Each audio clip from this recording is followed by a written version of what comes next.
I start to do the clearing on the client, and I can see that he has what looks like attachments to two snakes. Some part of this man was very intuitive. Knowing his wife was intuitive, I really wasn't very surprised. But he was sensing this man on certain parts of the property because the man who'd been killed, two snakes, was feeling discombobulated, not fully in his mind because of the way in which he died. My client was also picking up on that weird feeling, not feeling right.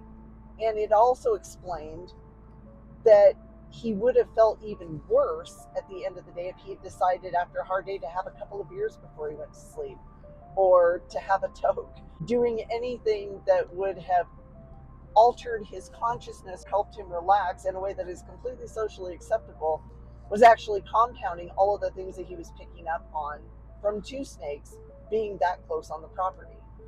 Two snakes, on the other hand, felt this connection to the man from wherever he was in that gray area as another protector of the land.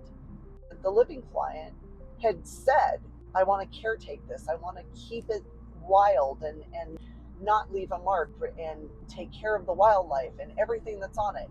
This aligned really closely with the way two snakes would have lived his life also. We removed those connections, and I knew that my guide was probably going to have more information for the client. So I finished him up.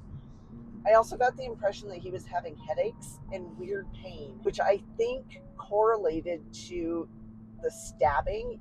So, in an odd way, I think that was what was going on. I found out later the client actually had some stomach problems too, which also makes a lot of sense under the circumstances.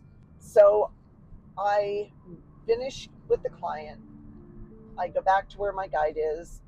As I was walking up, I saw two snakes interacting with my guide, and it was really cool. I didn't actually communicate with him myself because my guide was there. I didn't need to. But their interaction was not a peer to peer interaction. It was two snakes showed my guide a type of honor, I think. I don't really understand what I saw, but it was heartwarming. He was very grateful for what my guide did to help him as I was helping the living client.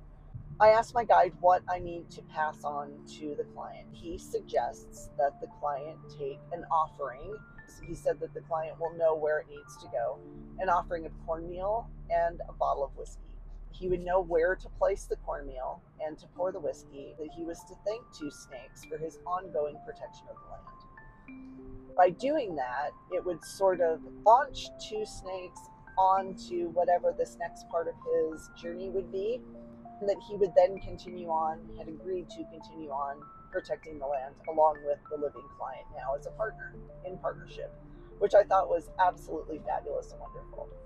So we end the meditation and I reach out to the client.